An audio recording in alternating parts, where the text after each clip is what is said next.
Welcome back, everybody, to a live episode of Spurs in Focus right here on the YouTube, iTunes, Amazon Podcast, Spotify. Pick a platform. We are there. The Substack. It is completely free. Spurs in Focus Substack. Go sign up right now. Thank you for making Spurs in Focus your first and only spots for all things San Antonio Spurs. You want to come here, and only here, every time you want to talk silver and black. My name is Jeff Garcia, longtime Spurs writer in San Antonio. The guy next to me, you know him, you love him. He is Mr. Rudy Campos of the Sports Answer. Follow him on X at the Sports Answer. And Rudy, I am FIFA ready, man. I am ready for Team USA playing in less than an hour. Yeah. And by the time we're listening to the pre-recorded, it was yesterday. But the point is, go Team USA. But Rudy, I heard it's kind of like kind of a game. Like if they win, doesn't really matter kind of game. Yeah, so they pretty much already locked up their division, I guess what they were calling it. But yeah, you're probably not going to see a whole lot of the stars play for Team USA tonight. It's kind of one of those wins, and actually they're going to be able to beat. Is it Turkey now? You can't. Yeah, when did Turkey become Turkey? So I heard the story when the World Cup started. I can't remember why they changed it. Yeah. But now it's Turkey or Turkey or something like that, which is Rudy. Where is your USA pride though, Rudy? I came ready, Rudy. I understand. You know what, Jeff? I tried on a soccer jersey and I'm still not quite meeting the weight limit for certain jerseys. So hey, could you survive and running up and down the field for 90 minutes? Can you do that? 90 minutes? No, Jeff. Come on. 90 seconds. 90 seconds? I won't give you 90 minutes. There's no way. Well, go Team USA. They got Turkey tonight. We'll see how it happens. But nevertheless, I know you guys are here for Spurs talk, and that's exactly what we're going to do starting right now. We're going to wrap up the NBA Draft 2026. Your Spurs obviously had 4 players selected. Yeah. I was surprised they stuck with 4. Should they have traded something? We're going to give reflect our thoughts about the first picks in the first round, and then talk about the second round picks. Mm-hmm. And then Kawhi coming back to San Antonio, LeBron James in San Antonio. What is going on here? Next thing you're gonna know, you're gonna tell me that Rudy Campos can run up and down the field for 90 minutes in a FIFA game. Sure. We're gonna talk about all that and then get into your comments in just a few minutes. But let's start things off. Let's look back at the Spurs at the 2026 NBA Draft, Rudy. Mm-hmm. And let's start off with the first round picks. It's been a couple of days. The dust has settled as far as the first round picks are concerned. You're looking back at who was that? Acquaintance, and then Terrace Reed Jr. Have your thoughts, impressions, opinions about those two guys changed since? No. On our draft coverage show where we talked about it, I gave them a B plus for the grade. I'm sticking with that B. There's no change in that right there. The only reason why it's just because of injuries. We don't know exactly how Jaden Quaintance is going to come off of his injury. I fully expect him to just still have that year off. I don't expect him to play too much, even if at all this rookie season, kind of redshirted and get him, back into rehabilitation. I worry more about him getting injured coming off that injury. So, great pickup for the Spurs. Again, very defensive minded. I sent you the video so you can kind of see the highlights that I went off of. And the thing is that, he's the type of player you need come playoff time. Would have made a lot of sense for him to play when you needed, Luke Cornett was kind of struggling. A player like him, when healthy, can definitely jump out of the gym, can definitely get you some blocks, play some really good defense, especially inside the paint area, can get you those key rebounds. So nothing has changed for Jaden Quaintance. We're just hoping that he gets healthy. And then for Terrace Reed, the guy they got for Denver, just a big body, man. I mean, compare him to a Roy Hibbert, and that's not a disrespect for him at all. Yeah. Roy Hibbert was a really great player in the paint area. He's going to block some shots. He's going to get you rebounds. His damage is going to come from inside the paint area. The Spurs could have really used a player like him in the playoffs last season. So Terrace Reed is going to be out of the two guys. Obviously we're going to see Terrace Reed a little bit more this year with Quaintance having that injury, but both guys should be serviceable. My grade has not changed, and we'll get into the second round guys here in a little bit. Yeah, absolutely. As for me, I'll start off with Reed. My opinion, thought, and stock in him has kind of risen since. Why? Because I finally got to hear from him. Now, he did speak with media Today, if you're watching right now, or yesterday, if you're listening to the pre-recorded show, one thing like that he said and it stood out for me, he says he doesn't mind doing the ugly things. That he said in his interview with the Spurs, they told him, I have an ugly game. And you know what? It's exactly what I want out of my big man. A guy who's going to bang, clean the glass, get offensive rebounds, make some space, maybe be an enforcer. I love what I heard out of him. And by the way, he likes to just stay home and read books. So you're definitely fitting to San Antonio there. Who doesn't? I love that. Yeah, I know. That's a perfect night there. See, but my view on that is tainted because I lived in New York City and doing that was like blasphemy in the Big Apple. But the point is that I love what I heard out of Terrace Reed. Dare I say he may be kind of I want to say impact player, but more of a much needed player during this upcoming season. I think he's exactly. Think about it too. I mean, I think Reed played what. Did he play? Was he one and done, or was he four and done? No, he's not four and done. I mean, not one and done. He played with Stephon Castle. Stephon Castle's been. Well, actually, he did not play with Stephon Castle. Yeah, okay. He didn't. I'm terribly wrong on that then. Yeah, but no, he played 2 years with UConn. So there you have it. But the point is that he comes in maybe just that much more home schedule. I mean, nowadays a lot of players do one and done, and then you got to kind of build them back up. But I mean, 2 years is kind of almost equivalent to a 4-year guy. Back in the day, I'll take it. His body is filled out. He's a big boy. He's measured at nearly 7 foot, 6'11", 265 pounds. That's a truck coming at you. Mm-hmm. So my stock in him has risen. Now, as far as Quaintance is concerned, my stock in him has peaked a little bit. I upped it more. The Spurs have to know that he's not going to come here to be the next Kawhi Leonard, give you 20 something and give you all that defense. No. If you look at a lot of his mixtapes out of Arizona State and then in Kentucky before he got hurt, it was just a defensive beast. And I like what he said today at the media session. He said that him with Wemby allows a team to almost impose their will defensively, allows them to make that space for the offense much smaller. I love what I hear out of that. Unfortunately, he probably won't play in his rookie season. Think of it as a redshirt, everybody. Yeah. But my stock in him has risen a little bit. I'm still holding out the fact that I need to see how he recovers from the knee issues. He did tell everybody that he does have another scheduled surgery, cleanup work on that, and it's still surgery. So I want to see that. But I've changed my stance a little bit on him. I'm not as down on him. My expectations are a little bit higher when he does come back. Now, Rudy, as far as the by the way, you and I got some grief because we were so down on Quaintance on the comments here. I had to delete some because some people don't know how to be respectful. But I don't even read the comments. I'm sorry. Yeah.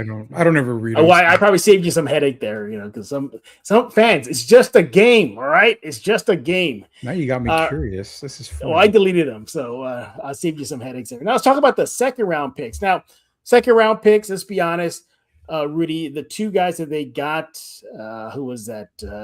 Jacoby Gillespie. Gillespie. Yeah, Jacoby Gillespie and Marquis Brown, I believe that's it is. Malik Brown, thank you. Yeah. They're probably not going to play in the Spurs system. Now, don't get me wrong, Gillespie, he's definitely guard insurance. I mean, he has incredible athleticism for his size. And speaking of his size, during his introductory conference, I love what he said. He flat out said that he knows that he is a little guy. He understands that. But you know what, though? He said that made him tougher. They made him stronger, and it also made him more of a dog. I like to see that. This guy is a bucket getter. So, knock on wood, nothing happens major to any of the Spurs rotation guards next season. Mm-hmm. But they got a guy, and that guy you see on your screen right there with Gillespie. Woo, my God. What's up, Rocky? They got a almost instant offense and a guy who's not afraid to get into the paint and go against the trees. I see him as being that pesky JJ Barea, how does he keep on scoring? That kind of thing there. And then, of course, for Brown, again, a guy that I think they're going to. Well, first of all, they love his defense, and by the way, you heard everybody. You're joining right now. The Spurs definitely had a type in this draft. It was just a lot of defenders, a Big lot man. of big defenders. Yeah. But what do you think about Brown? He was the Spurs' last pick in the second round. I actually like the drafting of Malik Brown. I think Tim Gonzalez in here said, Rudy's going to love it because he's a Duke guy. But yeah, he did come from Duke University. Basically, it's the same trend, the same path that they went with Jaden Quaintance and also with Terrace Reed. It's a big body, a guy that can play defense. He's a very agile and versatile defender, can actually really guard on the perimeter as well. Very, very raw on the offensive side, pretty much a non-factor on the offensive side, unless you're going to lob it up to him. Yeah, doesn't really have a reliable jump shot. So he's more of an insurance guy, just kind of like I said, he's one of those guys that he's going to be in the paint area. He's going to just cause damage, but he can defend on the perimeter. So a guy you can use, but I mean, is he going to really make the roster? Probably not. He's probably going to be an Austin guy. If anybody gets injured and maybe, there's a trade happening where you got to fill the roster while the trade's going down, he's going to be the guy to come in. And that's what I think about Malik Brown. I mean, good pickup for them in that late round, but again, a guy that's going to probably get like the Harrison Ingram treatment, just kind of stick around in Austin if he sticks with the Spurs. Maybe he gets picked up by another team. Same thing with Jacoby Gillespie. Very good scorer. I mean, can score the ball.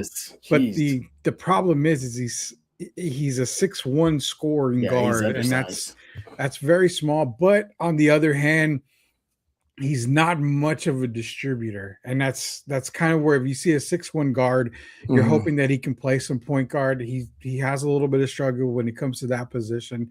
So if you kind of use him as just kind of come in the bucket getter, stuff like that, that's fine. But you got to ask yourself, does he jump David Jones Garcia? Probably not. I mean, you're going to go with David Jones Garcia. I mean, the Spurs have a lot of different guys already in that position. So, again, both of these guys, good pickups in the second round, but they're probably going to be Austin bound, and they're probably going to be in Austin until they so happen to get called up. But, I mean, you can't go wrong with both guys in the second round. No, you can't. And again, don't be surprised also when it comes to Quaintance that once he does get back to spend some time in Austin to get some reps in before he makes the jump to the NBA. The Spurs did that with Zach Collins when they signed him. Yeah. They did it with Tony Parker when he was coming off an injury. Now, for Parker, get this. You remember this? They brought the Austin Spurs to San Antonio for Parker. But the point is the Spurs do have a history of utilizing the G League Austin Spurs system to get guys right physically before they play an NBA game. So that'll probably happen for Acquaintance. Don't jump in. Oh my God, he's Austin bound. He must not be worth the pick. No. That's just par for the course with the Spurs. But overall, because we got some bigger news coming up in just a few seconds here. If I look at the entire first round and the entire second round and who the Spurs grabbed and selected, I know I believe I think I gave him a B or a B minus. I think I gave him a B minus after the first round. I'm going to bump it up to a B plus. What hurts not for an A is, again, the question mark regarding the health of Quaintance once he does get right after that's what's still holding back. I got to see how he responds. And I have no doubt the kid will, and I hope he does. And I hope he becomes that defensive beast that the Spurs can pair with Wemby. But I'm going to bump it up collectively, first round, second round draft picks as to a B plus. What about you? Keep it at a B. I mean, a B, B plus. I mean, I'm still more on the B tendon than I am the B plus side. But I mean, again, not bad picks at all. Very good picks. I mean, like I said, I was curious earlier when you said you had to delete comments. I can't imagine the hate that you and I were getting because I don't think we were so negative on Jaden Quaintance. It was the fact that we were super negative apparently. Well, I mean, you're getting a guy coming off of an ACL injury. You don't know if he's going to be the same type of player. You don't know if he's going to have the same type of explosion. So how are you supposed to grade a guy as high? I mean, he's supposed to have been a lottery pick at least. Before the injury, he was probably top 5. I mean, easily. But then you also look at the fact that you draft him at 20.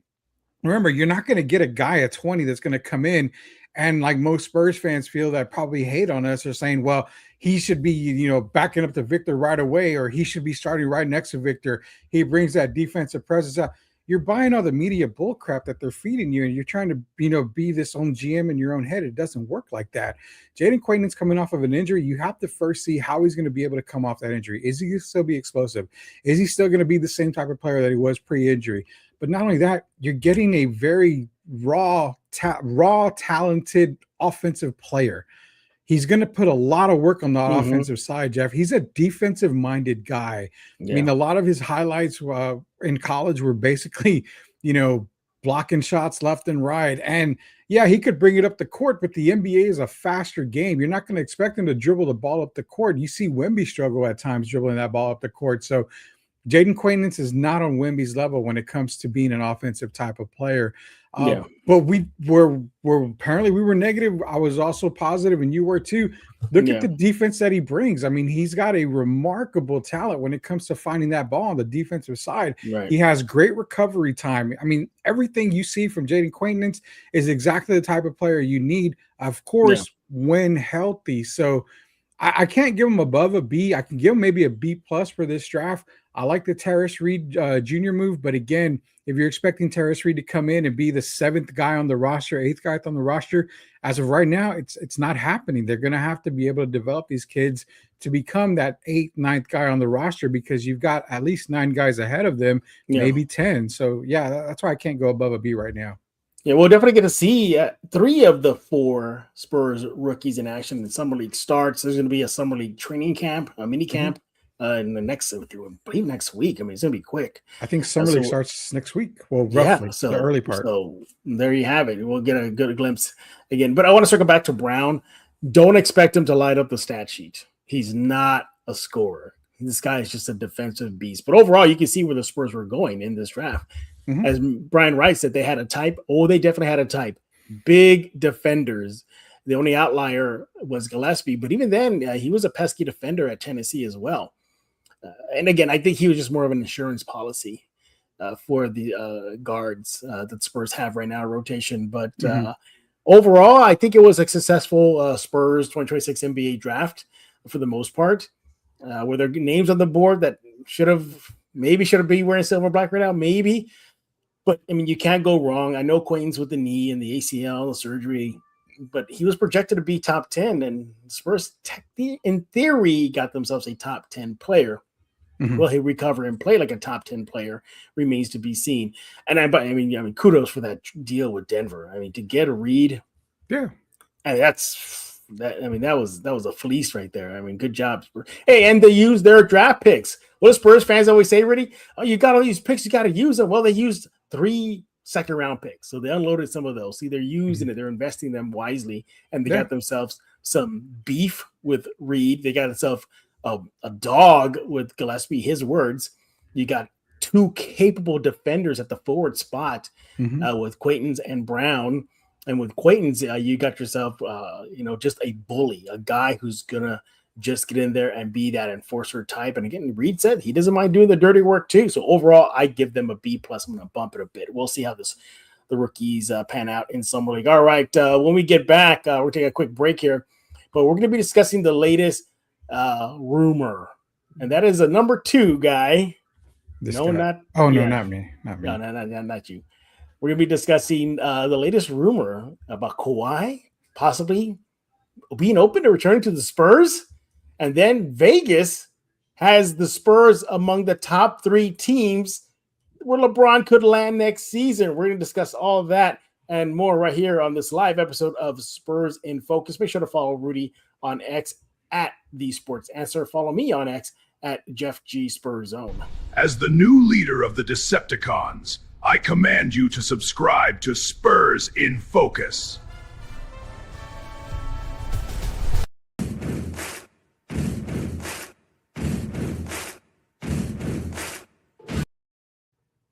Got Panthro making his debut here on Spurs in Focus. Welcome back, everybody. You're watching a live episode of Spurs in Focus right here on YouTube, iTunes, Spotify. Don't forget the Substack. Spurs in Focus Substack is completely free. And again, we thank you for making Spurs in Focus your first and only spot for all things San Antonio Spurs. All right, Rudy, a little birdie told me that you are leading the charge to see LeBron James wear silver and black next season. You're actually the man behind the Vegas odds that they got to see King James in San Antonio. Rudy, is that true? Yeah, man. If the Spurs and Focus fans always watching the show, they understand that I was talking about this, and Derek was talking about this about a week or two ago. The possibility of it happening again, honestly, I mean, 55% that it happened, so it's more than 50-50. The biggest key you got to remember, Jeff, is that the Lakers just re-signed Austin Reeves to that damn near max deal. I mean, you're investing in Luka, you're investing in Austin Reeves. If LeBron, takes a pay cut with the Lakers, I mean, you can maybe see it happen if he wants to stay. But then you look at the fact that he probably has 1, maybe 2 good years left in his system. He wants to go out a champion. He wants to try to tie Kobe and Tim Duncan at 5 rings. So maybe even surpass him if he can with a good team. So he's not going to do that in LA. They're still having big man issue. I mean, they're still got a lot of questions in LA. So why not go to a team like San Antonio or anywhere else that gives him a better opportunity to compete for a title in his last few years in the league? What he can do with San Antonio is just kind of basically come as a free agent if he wanted to. And Spurs can maybe convince him to take maybe a little bit more than the mid-level exception. I mean, the worst thing you want to see is for him to sign with the Lakers just to get traded, because the sign and trade would gut kind of San Antonio with the numbers that he's looking at. But if he wants to win, coming to San Antonio gives him his best option. That's why he's probably the third. There's 3 teams in the league Vegas has, Spurs being one of them. It makes a lot of sense. They can give him a team-friendly deal. You don't lose any player. You keep Fox, you keep Harper, you keep Castle, Wemby. The crew comes back, and you're adding a LeBron James who was pretty dominant in the playoffs without Luka Doncic. Right. You're not going to ask LeBron to be the man, but I mean, when he has to take over a la the fourth quarter in certain NBA final games, I wouldn't mind putting the ball in his hand when the team is struggling. Well, according to BetUS Sportsbook, the Spurs had the 3rd best odds to land James. Now, it's big odds, plus 1,500, right behind the Cavaliers at number 1, where he'll take his services next to. That's plus 300, the best odds. And then the second best odds go to the Warriors at a plus 400. You see the big drop after that. Then it's the Spurs at plus 1,500. But nevertheless, Vegas has San Antonio, at least a top 3 team there. No, overall, I get the allure of it. King James in San Antonio with Wemby and oh my God, it writes itself. The ticket sales, the must-see TV, road games, jersey sales, all that stuff. I get all that. But I think the Spurs are trying to build around the rising core: Castle, Harper, Wemby, Vassell. This is a team that just came off a 60-plus win regular season, made a trip to the finals without him. Okay. I think the Spurs' priority is continuity and development and adding complementary players to the young core. He's 41 years old, dude. He doesn't fit their timeline. He's going to be 42 in a few months. But you only have him for a year, maybe 2 at the most. And he's willing to take what? He can't be a 6th man, an 8th man role. Well, he ain't starting. Why won't you start him? No. Why not? No. What's the problem not starting? You take minutes away from Champagne? I mean, this is a guy, LeBron James. I mean, what did he average from the 3 line last year? I have to get that, but I mean, I'll get him right now. But go ahead. So, I mean, the thing is, I am not a LeBron James fan by all means. Trust me. I respect the guy's game. I love his game. He's 32% last season, 32% from 3. Okay. So, I mean, a respectable, I guess 32%, because he's never been a really knockdown 3-point shooter.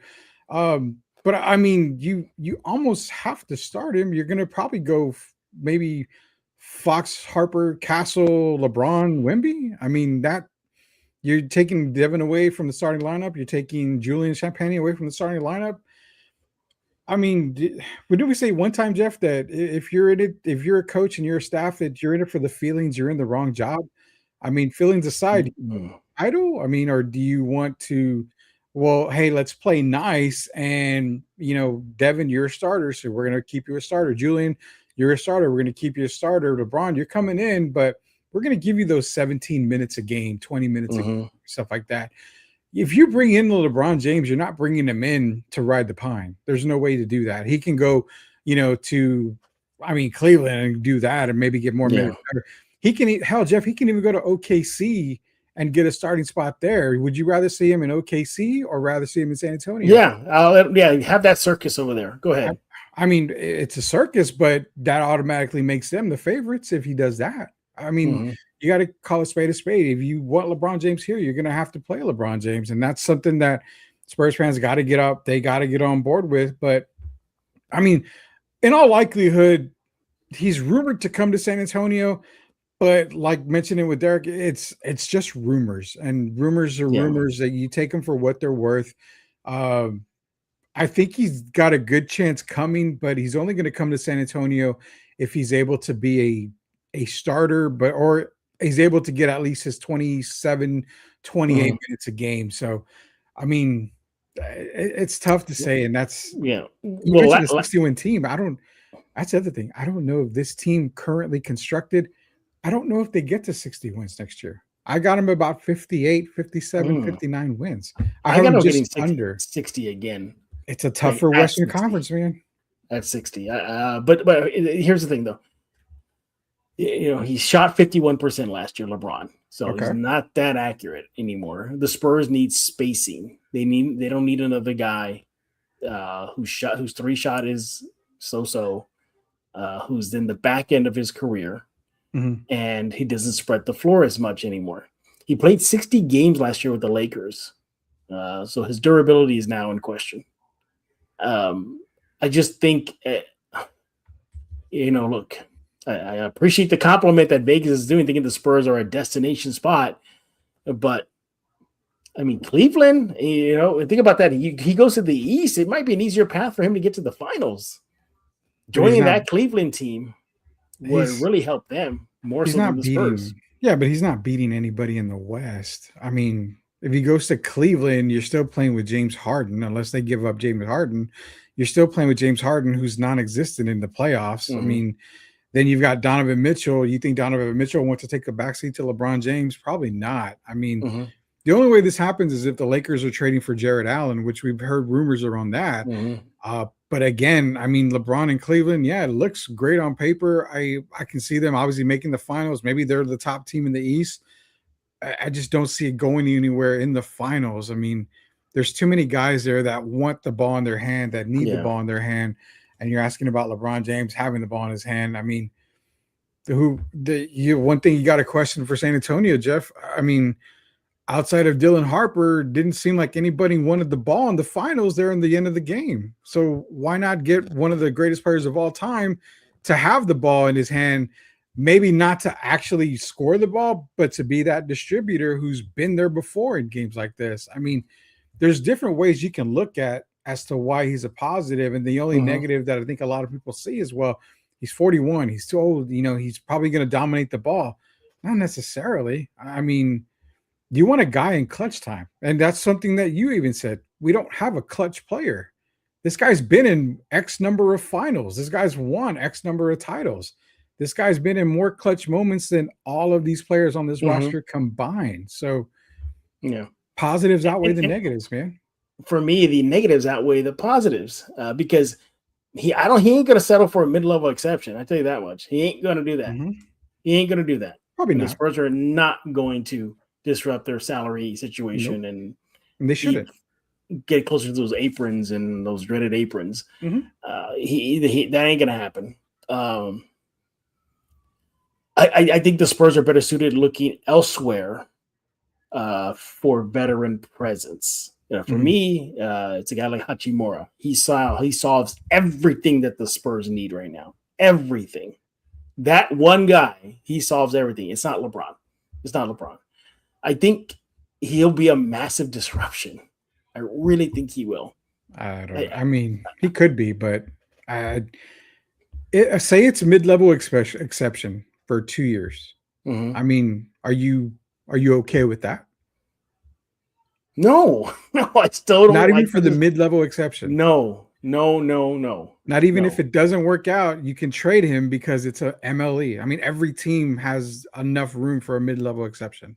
Yeah, I just don't see it working in San Antonio. Yeah, I think, and especially for the Spurs, I think in their mind this would be a distraction for this young squad. The circus, the Man. media circus, the attention, the questioning. Oh, LeBron this and LeBron that. You ever seen the two players? I think it'll just be too much. We already have that already with Wemby. You don't need another guy there.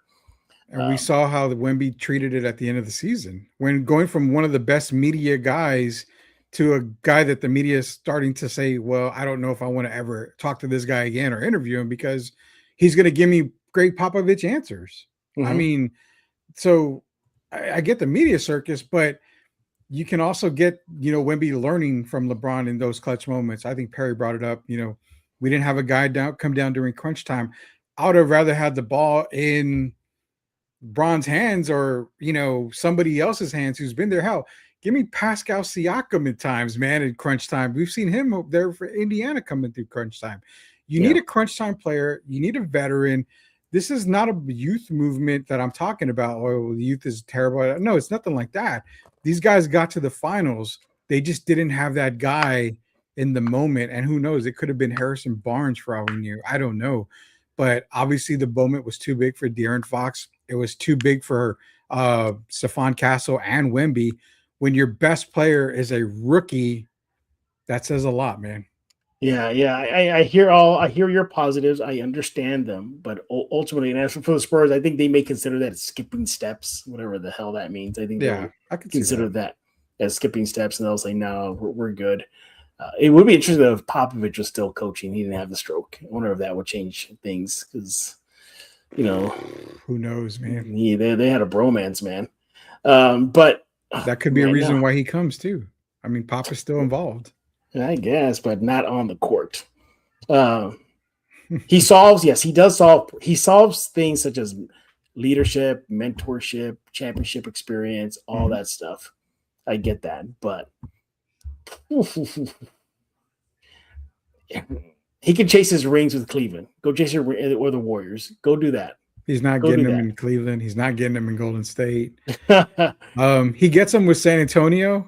He gets it with the OKC Thunder.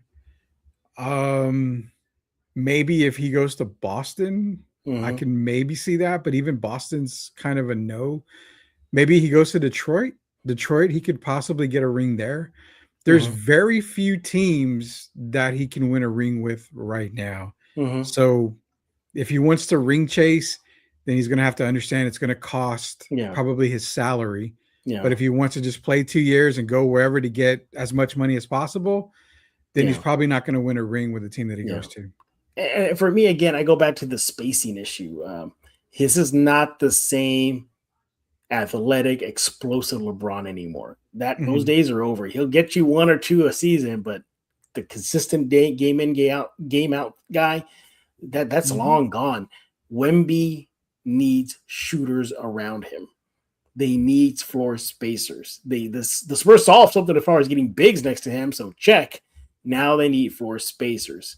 Because they would have that Champagny, and we saw the development of the shot for like a Harper and Vassell.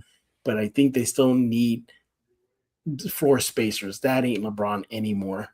Now he's a career 34-35% from the 3 line. But towards the back end of his career right now, he's been very, very streaky. And what about load management? What if they have to load manage him? So there's that. I can see that. Like you could load manage him. You're not asking for LeBron James to be, Cleveland Cavalier LeBron James or Miami Heat LeBron James. You're asking LeBron James to just be the player that he has been the past couple of years. That's it. I mean, we're not asking, like I said, you're not asking him to be all NBA LeBron James. You don't need that. You just need him to you get him to come in. He averages 16, 17 a game, gets those few rebounds here and there, but controls. See, the one thing I didn't like LeBron is like he was ball dominant. He needs this and that. But the key word that I always used was he was always in control of the ball. Well, I could use a person of his caliber in control of the ball during winning time. I think that makes a difference to me. A player, like I said, that's been there. And I think that's what would have helped San Antonio last year. They beefed up the front court with those draft picks that they got. Are they going to be ready this year? Maybe, maybe not. But they did beef them up for the future. Now you need a closer. Wherever it comes from, you need a closer. I mean, that's the biggest. And you definitely need shooting. I mean, you definitely need shooting. I think one of the guys mentioned in here that you got to get Sam Penny's not a true clutch shooter or sniper right now.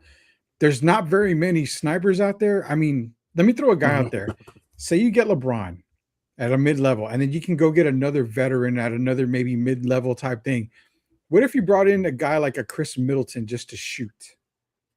I mean, does that waver for you a little bit? Does he move the needle for you? Because Middleton can shoot the lights out of a gym. He's already older. You're not going to count on him to do very much. I mean, there's shooters out there, but there's not a whole lot of shooters out there that you're going to go, I'm going to pay top dollar for. And it is intriguing. Now, again, this is not a rumor. This is just what Vegas is projecting. All right. We'll get into the rumor in about 2 seconds from now. But no, I know you see more pros than cons. I see more cons than pros. I just think the Spurs just need to maintain the course. They don't need to add another. He's still a megastar. Would you say he's technically still the face of the NBA? It's shifting. It's shifting. No. He's not the face of the NBA. There's no way. Well, the point is that he's still a megastar, even if he's the face or not. Oh, yeah. He is. And I just think, no. I think the Spurs will ultimately say no, if that. And again, this is not a rumor. It's just Vegas projections, but we're just talking about it because it is the offseason. So we got to think of something. Hey, but no, what do y'all think, everybody? Do you agree with Vegas that the Spurs should be a top landing spot for Mr. LeBron James? Let Rudy know on X at The Sports Answer. Let me know on X at Jeff G Spurs Zone. And Rudy, there's ways that people in the comment section can help us right now with the super chats, huh? Yeah, so the good thing about a Spurs in Focus is you guys are able to participate by throwing in a super chat for us. Super chat gets you to the top of the line, get your question, get your comment read on air first before everybody else. We literally stop the show if a super chat comes in. If we answer your questions, we go over your comments. But again, it supports us and what we do here. Nothing is ever free, as everybody knows. So appreciate all the help that we do get. And again, I mean, we love that you guys participate with us. And from time to time, we're able to give away some giveaways as well from the super chat. So appreciate all the help. And just like I said, the moment that it happens, the moment we get one I saw it too, Rudy. From your boy here. What's up, Austin? We thought you were not going to make it tonight. No, and you know what? The good thing is I DM'd Austin. His T-shirts came in. I'm shipping that plus his tactical backpack this weekend. So nice. Big supporter of the show, Sports Talk with Austin, and appreciate all that he's done for us here. He says, I don't want LeBron on this team because we are building something special here in San Antonio with 65 wins and NBA Finals berth last year. LeBron is going to want a starting role. Who do you move out of the starting five for him? And we did talk about that a little while. So if you move a guy out of the starting five, it's probably going to be Julian, and you're probably going to move Devin if you're going to go with a Fox, Harper, Castle lineup next year. So there's a lot of mixed emotions. I'm for him coming at a certain degree. Jeff's is completely a not coming here, but maybe if it makes sense, it's a great conversation because, like Austin, like I mentioned, the one thing they missed in that finals run was they didn't have a guy in that fourth quarter. I think LeBron, who's been there in many big-time playoff games, big-time final games, he's failed, he's won, he's been in clutch moments before. Don't necessarily need him to make a shot. But think about it, Jeff, the attention that he draws to himself, probably a double team somewhere in there. You got an open guy. But even at that, you're going to put OG Anunoby on LeBron James in the NBA Finals. That's a tough guard for LeBron to get around. But that means that OG's not guarding a Stephon Castle or a De'Aaron Fox or somebody of that caliber. So the matchup is a little bit better. It's a distraction in some points, man. That's all I'm getting at here. Man, you're leading the charge to have LeBron James in San Antonio. I actually got other players I would rather have over him. I'm just saying. You brought him up. I'm giving you my honest opinion. Do you want to respond to Austin there? Yeah, Austin, I'm with you. I don't think LeBron on this team would work, and I pretty much said that because I think they already proved that they can win without him. They went to the freaking NBA Finals. They won 60 plus games. All right, they beat the defending champs in their gym in Game 7 in the West Finals. They are fine as is. I think you need to bring in role players, and I don't know if LeBron's already at that point where he's considered a role player. He's going to want money. He's going to want to get paid. He ain't coming here for no mid-level. I'll be shocked if he's like, sure, I'll go for the MLE. That ain't happening. I think in his mind, Rudy, he still thinks, and Austin, he still thinks he's top dollar guy.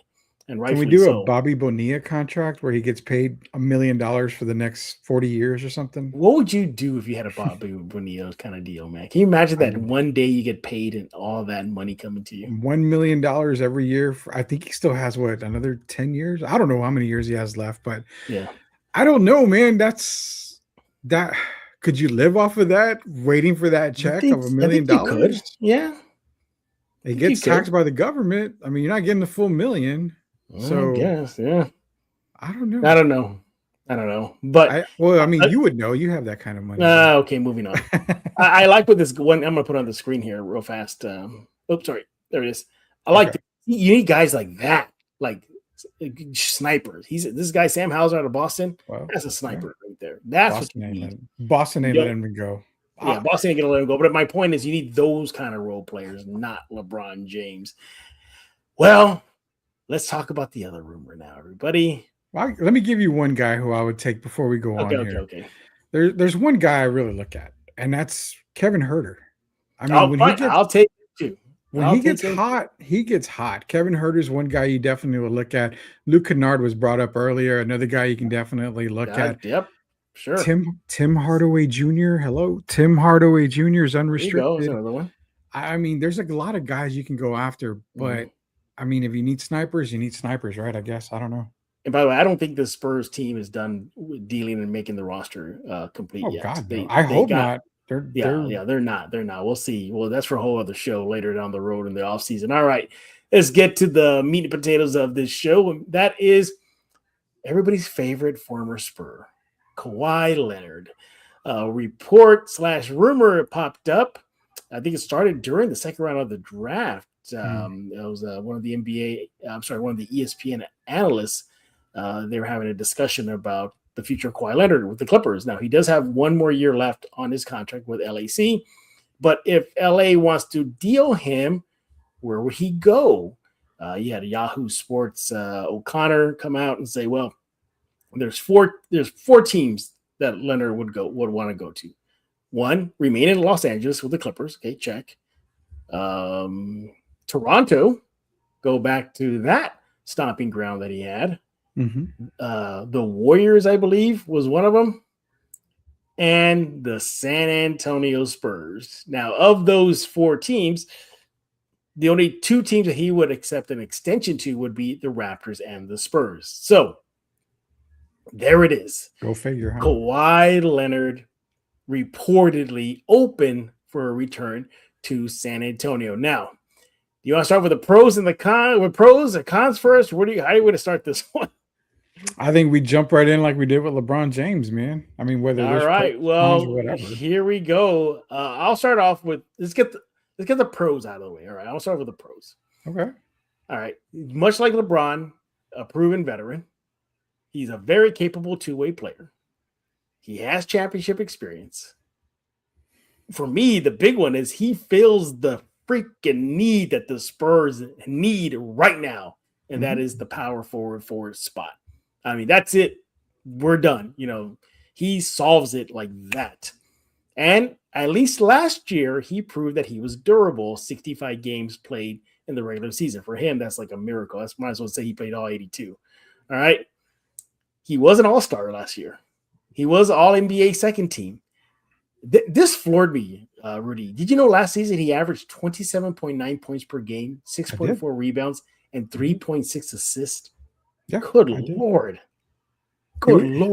Had he played more He was in the MVP talk for a while there. He was in the MVP talk, yeah. And he was also he was top 10 clutch player list.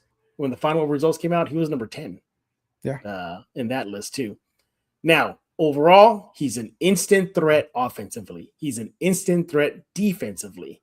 And especially when Wemby is off the court, you can have him out there, if he's playing without him, and that defense probably doesn't slack as much.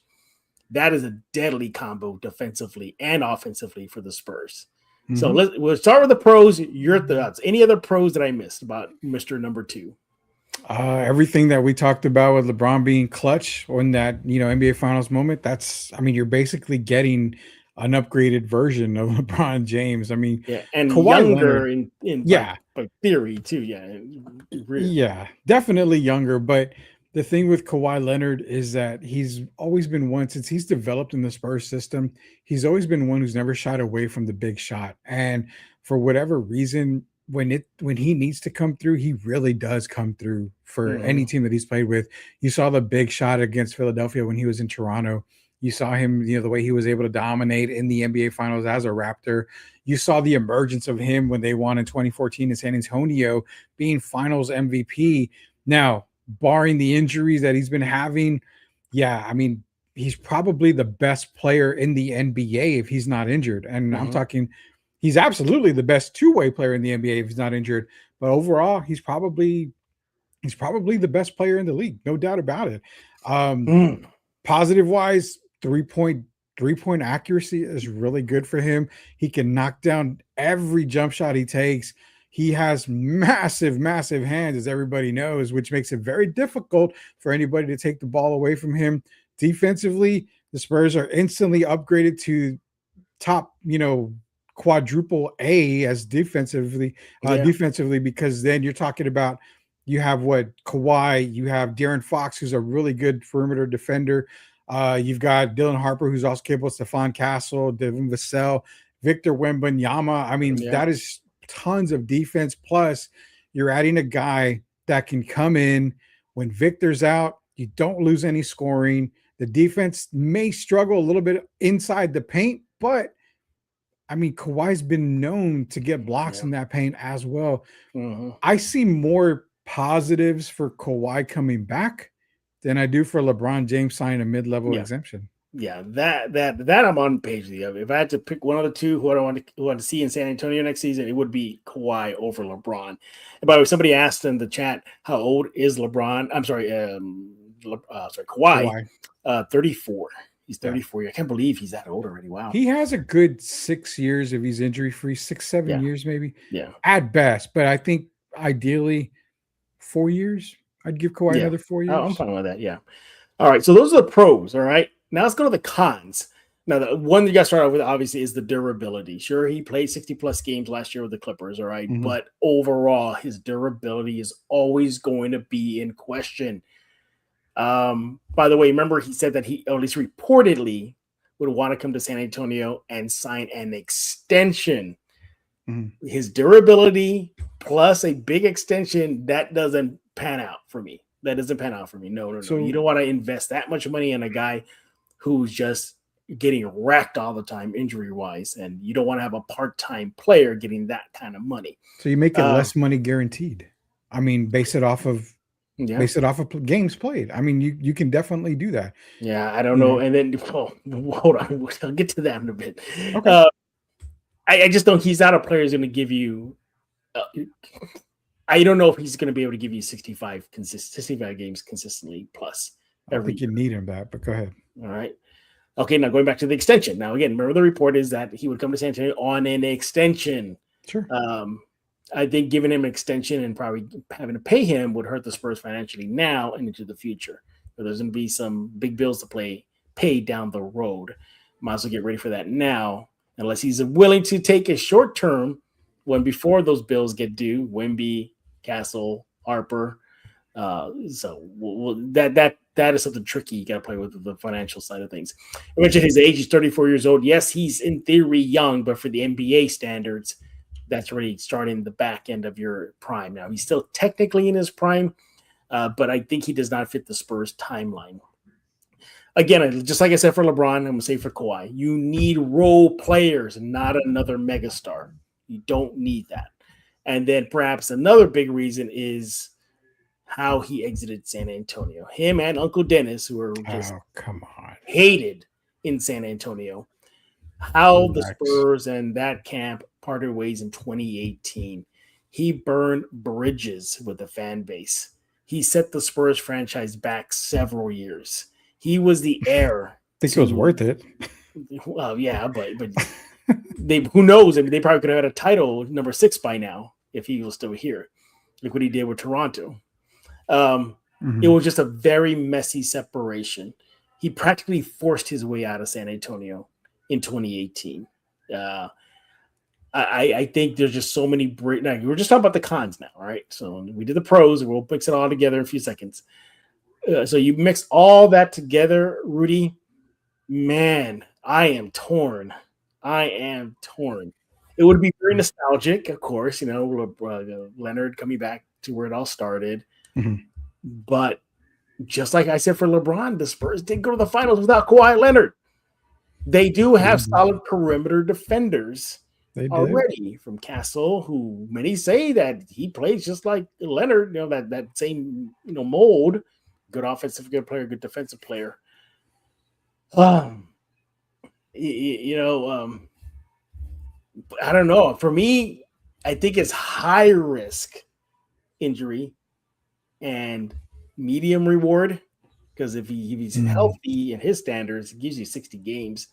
I just think and also too, if you're going to want Kawhi, you're going to have to trade for him.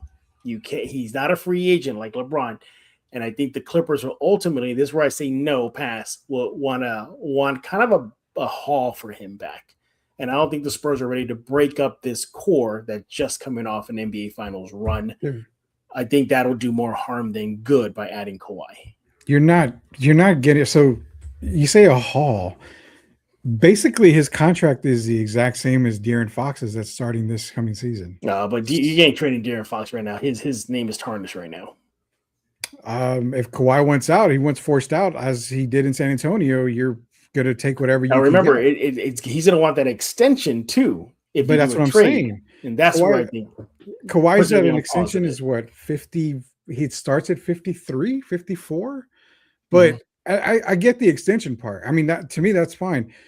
But why not wait to give him the extension at the end of his contract? I mean, you're gonna extend him as soon as he gets to San Antonio. I mean, I guess you could, but you're essentially just paying him maybe $8-9 million more than what you are going to be for De'Aaron Fox. Before I go any further, Jeff, we got another super chat, so let's get this one in here before we go further. Austin's back in here, so sorry about being late. I'm really happy about the Terrace Reed Jr. pick. He's rebounding. He's a rebounding monster and plays great D. Would have been a huge help with the rebounding problems we saw in the finals. And yeah, again, Austin, something that Jeff and I mentioned, acquaintance, if he's not injured, Terrace Reed, I mean, these are big bodies. Again, Terrace Reed for me, he's like a Roy Hibbert type of player. He's going to dominate in the paint. He's going to play aggressive defense. He's going to clog up the paint. And I need a player like a Roy Hibbert on the San Antonio Spurs from when Victor's out, because you saw Cornette just getting lit up left and right. Can he guard on the perimeter? He's not very quick, but I do trust him a little bit more than I do Luke Cornette on the perimeter. So, yeah, Terrence Reed Jr. definitely makes a whole lot of difference. Jeff, what do you got on the Austin's comment there? First of all, Austin, you don't have to be sorry that you're late, buddy. It's okay, man. You help us out here. It's all good. No, I'm with you. I love the Terrence Reed Jr. pick. I thought the Spurs got over on Denver with that. Oh, let me, for you, Austin, let me put the right picture there that goes along with your comment. There you go. That what he feels exactly what the Spurs needed. You hit it on the head. The rebounding monster. That's what you need. We saw what the Knicks did to the Spurs and the big man department. Not only the Knicks, he saw the Wolves do it, the Blazers do it, the Thunder do it. They just abused the Spurs in the big man department. And I don't know if you heard the interview that Coach Hurley, UConn head coach, did with San Antonio Sports Star a couple of days ago. And he said that Reed Jr. is exactly what the Spurs need. I shouldn't say want. According to Hurley via San Antonio Sports Star, that the Spurs conversations with him, when they looked at Reed and discussed him, it was like, no, that's who we want. That's the type of player we want. And he said it himself at the press conference that he will do the dirty things, the ugly things, that his game is ugly. The Spurs need an ugly style player. And that's the guy right there. He might be the more immediate impact guy for next season than a Gillespie or a Brown. We know that what's his name? Acquaintance is out practically for the full season. Would not be surprised to see that guy on your screen right now, Austin, getting some burn next season. But yeah. I like the pick. I think I might have Hurley's exact quote from the interview with the Star here. Yeah, I got it right here. He says, quote, "He's freakishly athletic, freakishly strong. He's got crazy length. He's a guy that's going to finish around the basket. He's going to have simple and efficient post moves. You don't want anybody flashy. Just get the job done." Yeah. Hurley also said that Reed is, quote, "going to be an inside-out dominator. I know from conversations I had with the Spurs, that's exactly what they want from him." And here's the other thing, too.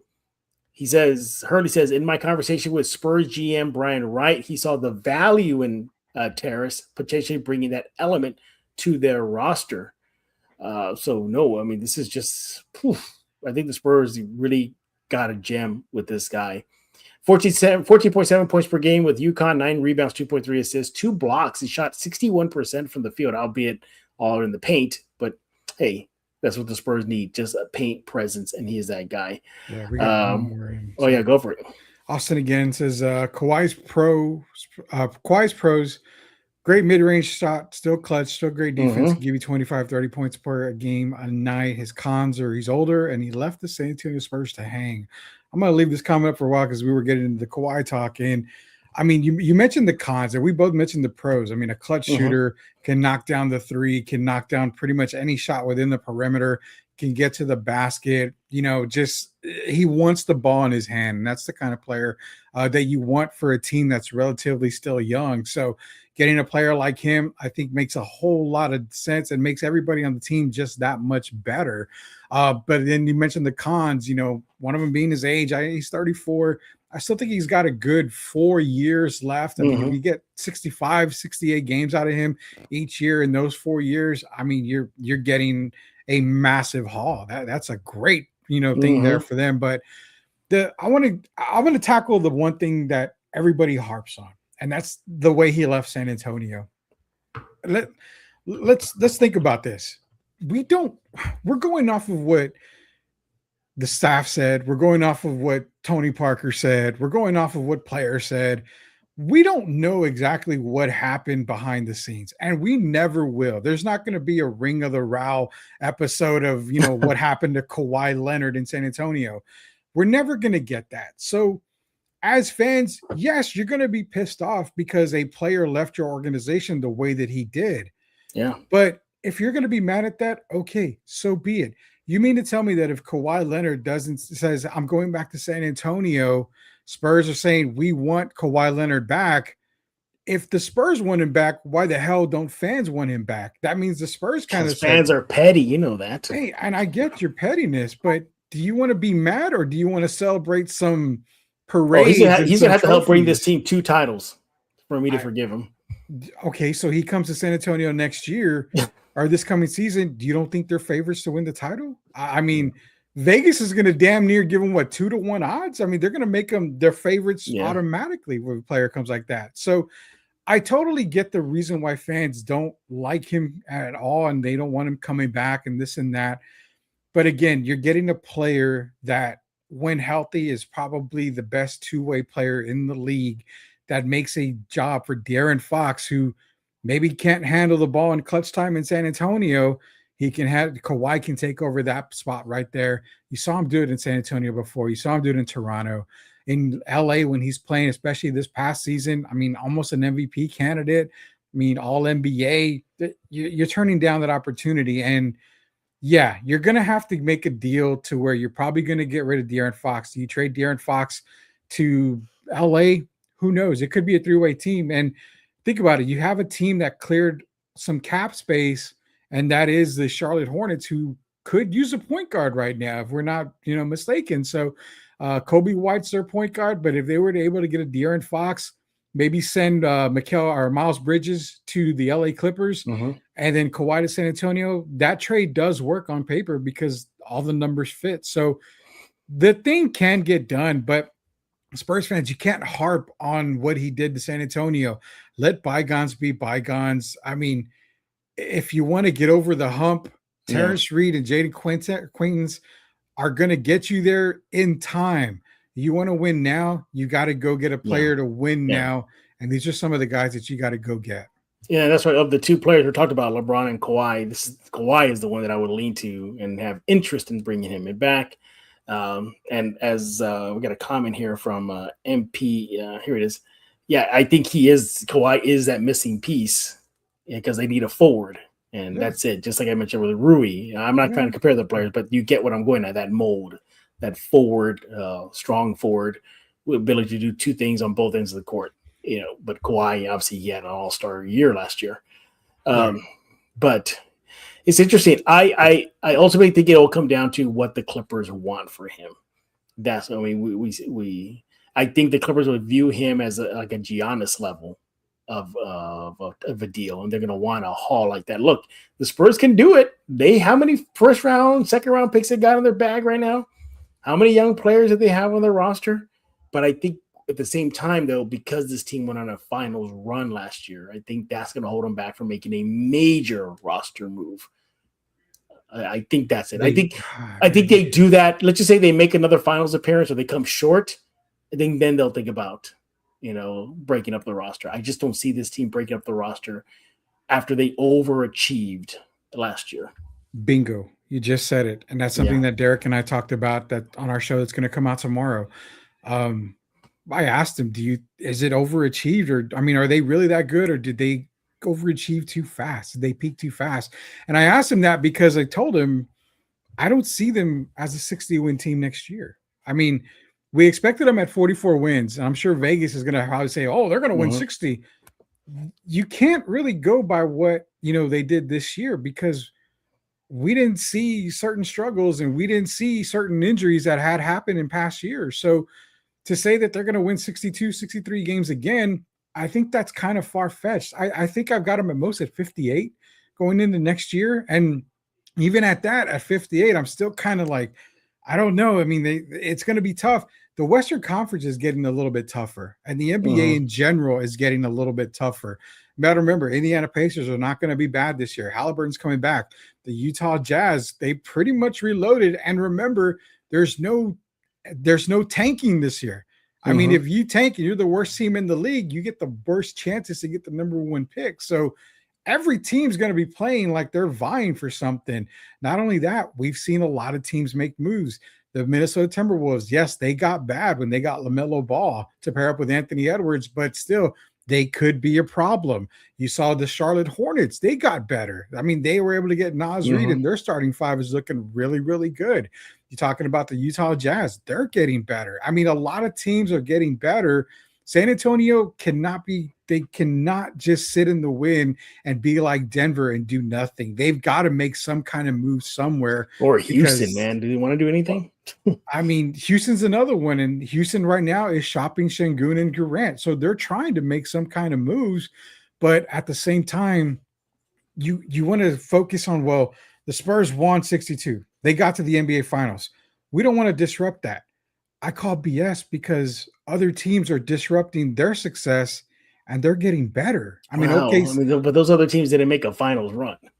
OKC was on the verge. OKC was on the verge. But OKC hasn't made a big swing right now. They drafted well. They cleared cap space. Okay, but they still, as of this show, they haven't made anything. No, they haven't made anything. But you're talking about an OKC team when healthy is gonna compete with San Antonio.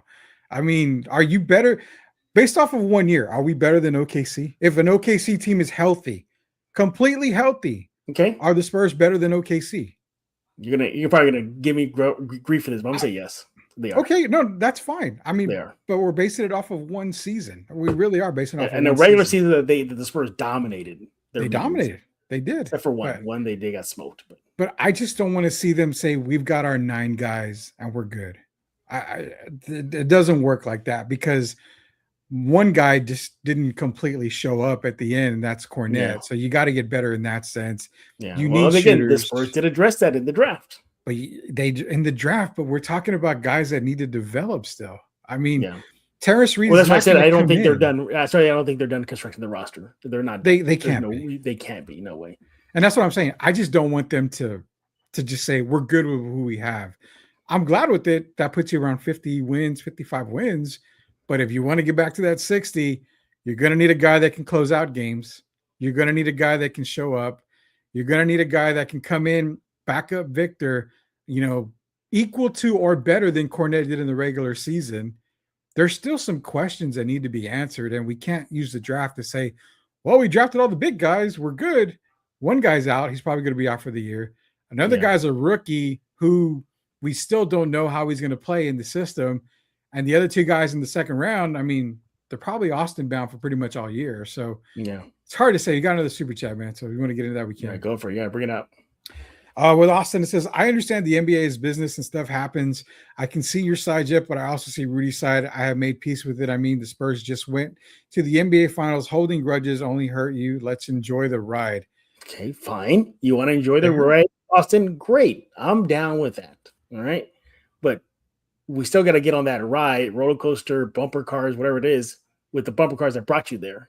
The bumper car is going to be all messed with the Clippers, that is. They're going to want some of those bumper cars during their way. And this is a Spurs team that I think they would have to send us some major components to the Clippers. So, and I know you're talking about Fox. I get that, but I don't think Fox is enough for the Clippers. Well, I mean, we're talking. Okay, so Fox, and obviously you give them 3 draft picks, 3 number 1s, maybe two unprotected and 2 swaps. Oof. I gotta sit on that. If you really believe in the big guys, then send them Cornette. I don't care. Doesn't bother me. I think you'll be fine with that too. I mean, yeah, hey, Cornette, but I know they're not. The Clippers right now are either going to lose Kawhi for nothing or get whatever they can. Yeah. Now remember, they're not going to trade. They're not going to pull a Greg Popovich and ship him to Toronto or a place he doesn't want to go. They're not going to do that because he can just say, "Well, I'm not going to go." I mean, that's the thing is that I think Pop was good enough and RC were good enough to get something in return from Toronto. But in this situation, I don't think it happens like that because it goes back to earlier what you said, Jeff. Who's going to trade for Kawhi Leonard knowing he's only a 1-year rental? Exactly. That's what he said. He said he would sign an extension with the Raptors and the Spurs. So he's holding them hostage right now. Right now, Toronto, I guarantee you, they're scrambling. They're putting. No, I think he's better off going to Toronto, to be honest, than he is San Antonio. And that is completely fine. But then you're back to square one with the Spurs. But I think they can address this issue with the forward, with the like just for example, with a Rui Hachimura. Or where else is out there? I'll say this: reports are coming out that Mitchell Robinson is unlikely going back to the New York Knicks. I would take him in a heartbeat. There's your problem. Problem solved. Exactly, and that's what the other thing too. People were like, "Oh, the Knicks back to back." I told y'all way after they won that championship, the same team ain't coming back. James Dolan, he's dying happy because he won his title. He ain't paying no more luxury tax. He's not getting close to the apron. James Dolan is done paying for a title because he's already got one. So now you're going to see the Knicks break apart too. Oh my God. Can you imagine that guy on your screen right now? Everybody back wearing silver and black again? I can. I know you can, Rudy. Jacob Eric. It would be hard for me. It'll be hard for me to see him again. It'll be difficult. Jeff. And it is because I'm still holding a grudge. You wake up tomorrow and it says breaking news. Reports Lord. Kawhi Leonard being traded back to the San Antonio Spurs. You know what? I tell you this much, a lot of Spurs fans will change their mind quick too. Do you realize how many Spurs fans are going to try to dig up the Kawhi jersey with Leonard? Kawhi jerseys, the bobbleheads are coming back on their desk. I think I still have the bobblehead somewhere. Yeah, I think you do. You showed it off one time. But you know what? It's a fascinating question. Again, ultimately, I don't think either LeBron or Kawhi land in San Antonio. I think, at least for Kawhi, I think he'll stay in the Clippers. They need a face of the franchise right now. So unless they're willing to blow it up, and start from scratch, but hey, Ballmer has to pay for that building, man. He pays some tickets, so he needs some star power in a Clippers uniform. But what do y'all think about Kawhi? Should the Spurs say, "F it, come on back, Kawhi. Let's make a deal, Clippers"? Let us know. Let Rudy know on X at the Sports Answer. Let me know on X at Jeff G Spurs Zone. The chat is popping, Rudy. What's going on? Yeah, I'm gonna go through. You can go through some of them. I'm gonna go back to the top here. Rogo's in here, says, "What's good, fellas? How you doing?" Tim, Doing all right, buddy. Jeff, the Malik Brown Duke player, Rudy's gonna love it. Of course, I don't love Duke players, Tim, but it is what it is. When will Stephon Castle be a Hall of Famer on a Hall of Fame path in your mind? We're not even close to that yet. Yeah, I mean, not close yet. I got pulled back from Derek and I said, "Is Wemby even a Hall of Famer right now?" And he says, "Yes." Why would you ask that? I said, "I don't know." Of course, you don't believe he's generational, so. Oh, you won't convince me of that just yet. You won't convince me of that yet. But Steph Castle, Hall of Fame, way too soon. It's way too soon. Way too soon. Rocky says, "What's up, gentlemen?" What's up, Rocky? Rocky used to be with y'all's guy, your show back in the day. Yeah, right? Yeah, I remember that. Yeah. We missed the Rock. We're gonna have to have a reunion day one time here. If you had a crystal ball, which one of these guys? Which one's going to see a mural first? Which one? I think LeBron will go first. Well, between Quaintance and Reed. Okay, the rookies. I'm in the rookie class. Yeah, I wouldn't be surprised they're going up right now. Probably at Rudy Seafood on the south side. Not my place. No way. Heck no. Quaintance. I would probably go. Probably both. Yeah, I think they both get an average one. Yeah. Malik Brown is a 4-year guy. He averaged 5 points a game. Offense from him, Tim. It's all defense. Who makes the biggest impact among the rookies this year, barring JQ plays, Jeff? So JQ's not playing is the question. It's obviously Reed. Reed's going to make the biggest impact. Yeah. It's Terrace Reed if he gets the playing time this year specifically. Yeah, it's Reed. It's Reed. Can we get the doc on to talk Jaden Quinn's cleanup surgery for the You know what? I was thinking about that. I'm going to reach out to him soon. See if he wants to come on and chat it up. That would be good to get him on. Who does Jalen Quintance remind you of in a former Spurs player? Well, knee-wise, DeJuan Blair, but definitely, yeah. But man, that's a good one. That's a good question. What mold would he be?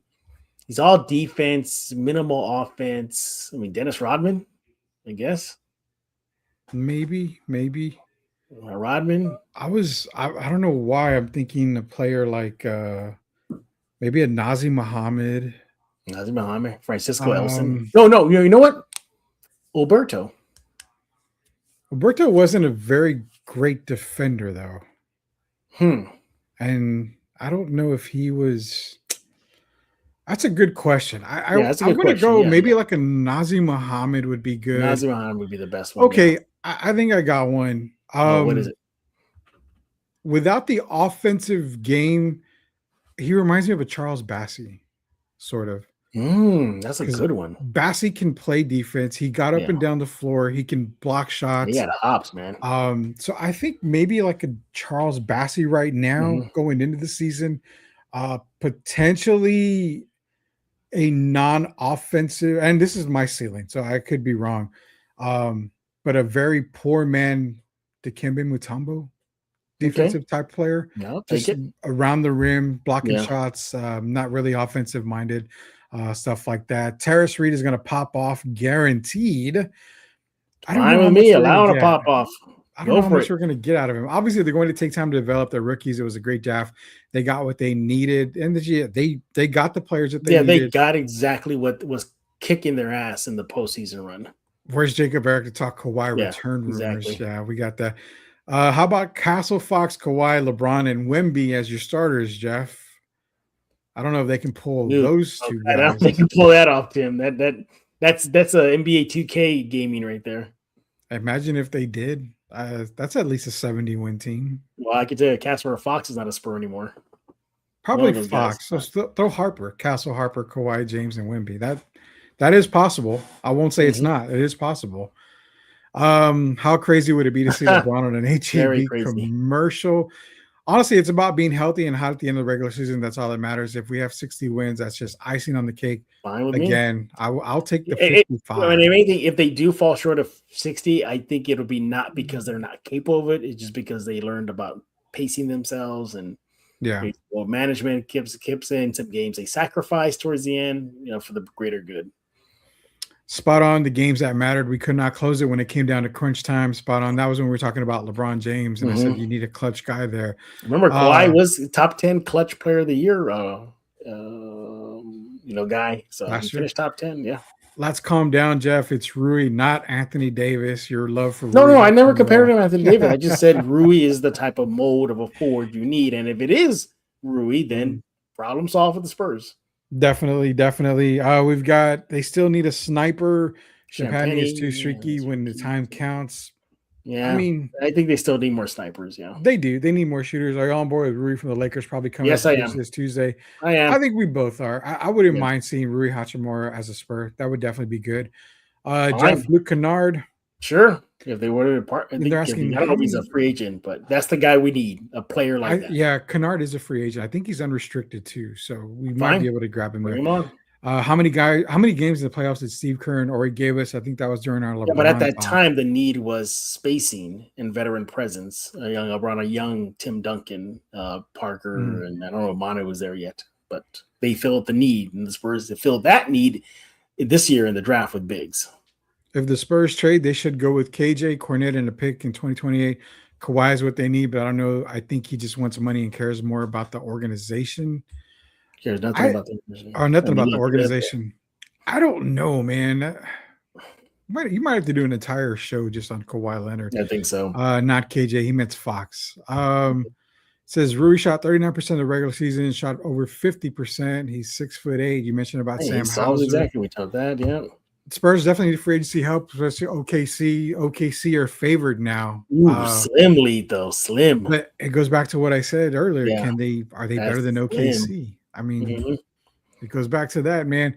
LeBron's too much of a distraction. Yeah, I agree. LeBron not a landing spot for the Spurs. Rui's a role player, better fit, sharpshooter in the playoffs. He took out Houston, can guard pretty good as well. I think this guy as well. John Collins is another guy that. How many years have the Spurs been chasing John Collins since his Utah days? Probably since his Atlanta days. Yeah, probably since he was in diapers is what I'm going to go with. If he takes a salary cut, get him. How old is Kawhi? Spurs series. Good evening. What is up, Mike? If we can get Kawhi without giving up much like D Fox, I would say yes, but as much as I would, never root for Kawhi. Got to get over that. Still there. That pettiness is still there. Boys. I always say team first and leave out your personal feelings out if he can bring a championship to the Spurs, and I know he can. Rudy's point. That's one of Rudy's big points. Got another talk. Oh, here we go. What's up, Austin? Jaden acquaintance is like Michael Porter Jr. got busted out, got drafted out of Missouri with the back issues, but turned out to be a great player and an NBA champion. I'm hoping this for Jaden Quaintance as well. Again, I think, I mean, injury-wise, very good comp on the injury-wise. I really think that the Jaden Quaintance pick is an A for where they got him. I give it a B because I need to see where he comes in off that injury. For all I know, he could come in like a barn burner and boom, injury doesn't matter. He's good. I'm okay with that. Then I'm like, you know what? Perfect. Absolutely perfect. It's cinema. So that I like the comparison. I want to give them a higher grade. I just need to see how he comes back from injury. It's waiting. It's TBD right now. Yeah, it's definitely to be determined. But I mean, definitely great comparison there when it comes off the injury, because had he not been injured, guy's a top 5 pick. I mean, you can't go wrong with that. A top 5 pick in any other draft. Yes, sir. Role player, Spurs bar. Give me DeMar DeRozan off the bench. His contract already paid, and he's an unrestricted free agent. 18 last season. He got enough guards already. Swing guys. Well, he could play the small forward. I mean, off the bench, Jeff. You're bolstering that bench. Think about it. I do trust him on the perimeter. He's talking about Terrace Reed. I mean, I do trust him on the perimeter more than I do Luke Cornette. I think Reed can even be a backup for Cornette. We saw how much he got gassed last year. Yeah, Kawhi can give you at least 20 and 10. He won't have to play a lot of minutes, 20, 25 minutes.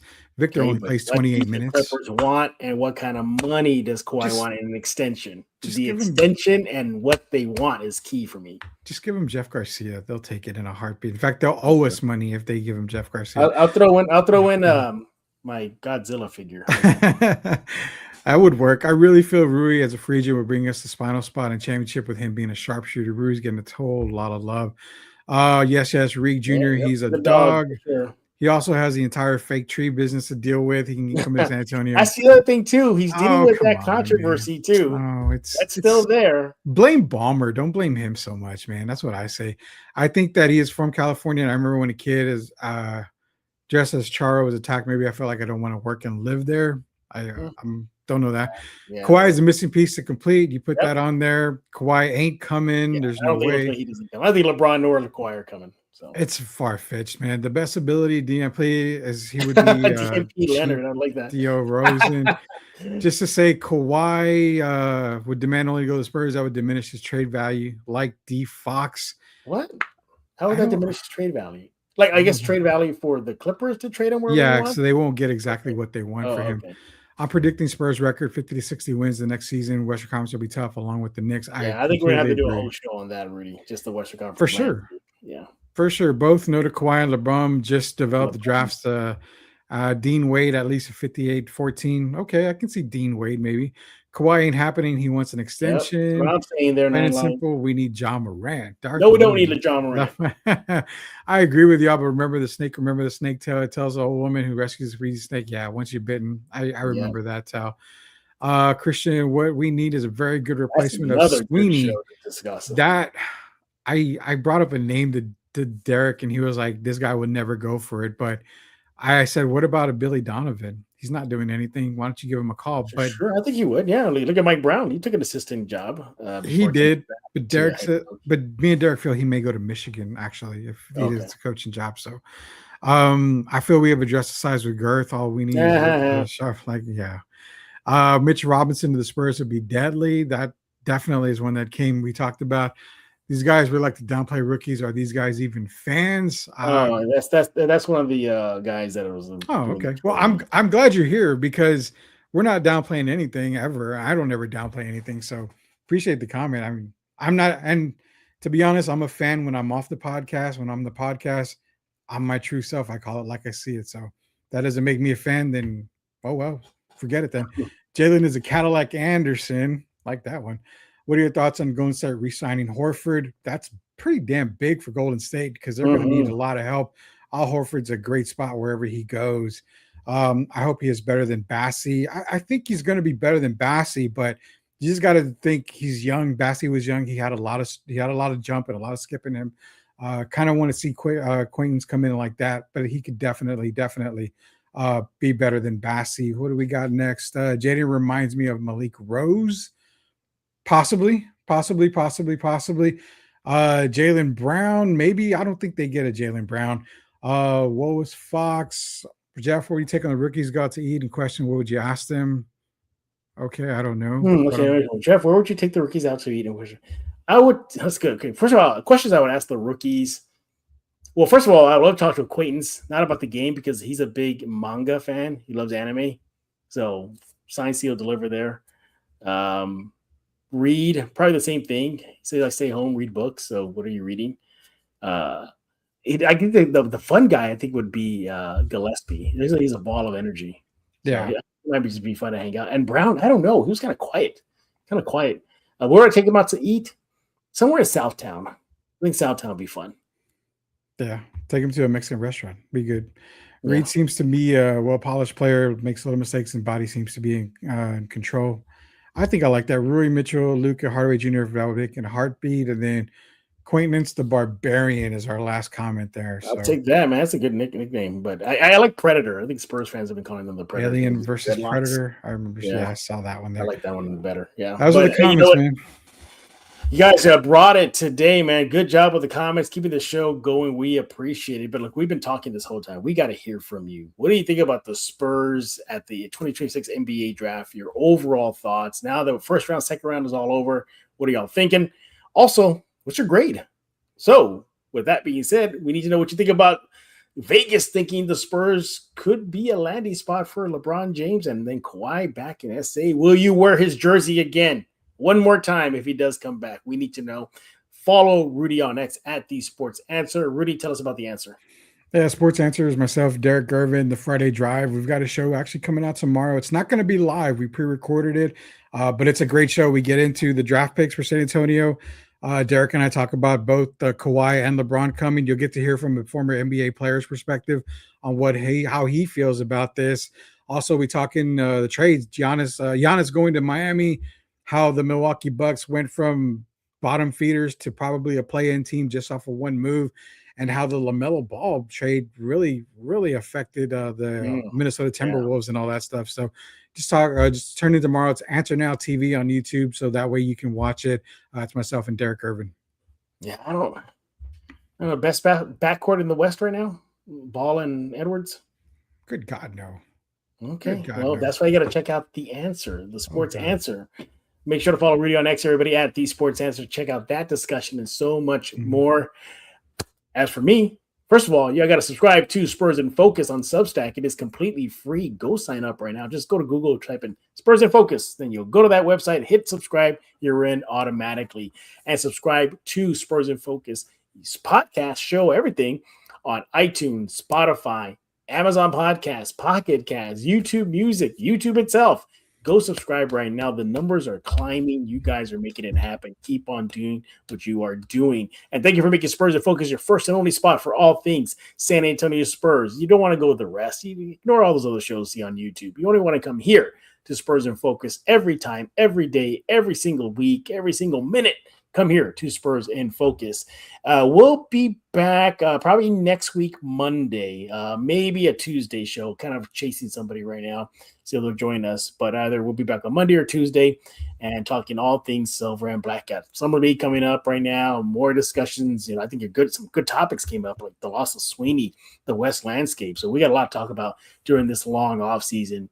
But for Mr. Rudy Campos, I am Jeff Garcia, and now you're in focus with Spurs in Focus.